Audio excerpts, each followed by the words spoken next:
Hello everyone, তোমরা কেমন আছো? আশা করি অনেক অনেক ভালো আছো। তো আমি সকাল সকাল উঠে রেডি হয়ে যাচ্ছি ভোট দেওয়ার জন্য। কিন্তু এখানে আমি একা যাচ্ছি না, আমার বড় মা আর কাকিমাদের সাথে যাচ্ছি। আর আমার মা একটু পরে আসবে, সেই জন্য আমি এদের সাথেই সকাল সকাল চলে যাচ্ছি, দেরি হবে বলে। আর চলো, এখানে প্রথমে আমি দেখতেই পাচ্ছি সেই খালটা প্রথমে আমি বাস করে পার হয়ে নিই, কারণ পাড়ার ভেতর দিয়ে গেলে একটু তাড়াতাড়ি যাওয়া যায়।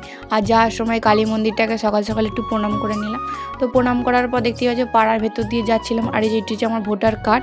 তো চলো, প্রথমবার ভোট দেবো, তো কেমন লাগে তোমাদেরকে বলবো। তো চলো, এখানে দেখতে পাচ্ছ মেন রাস্তায় চলেই এসেছি। আর এখানে গাড়ি ঘোড়া অনেকটাই কম চলছে, আর মানুষজনও খুবই কম। ভোটের দিনকে কোনো কেউই ফাঁকে বেরোয় না, যেমন গাড়ি ঘোড়াকে বন্ধ করে দিয়েছিল। তো ভেতরে ফোন না নেওয়ার জন্য তোমাদের আর দেখাতে পারিনি, অনেক পুলিশ ছিল। তো এখানে আমার ভোট দেওয়া কমপ্লিট হয়ে গেছে। তো সেই জন্য আবার সকাল সকাল বাড়ি চলে যাচ্ছি। তখন কটা বাজবে, 9টা বাজছে, তখন বাড়ি পৌঁছে যাবো। আর আকাশটা দেখো কেমন মেঘলা হয়ে গেছে। তো তোমরা কাকে ভোট দিলে তোমরা অবশ্যই কমেন্ট করে জানিও কিন্তু।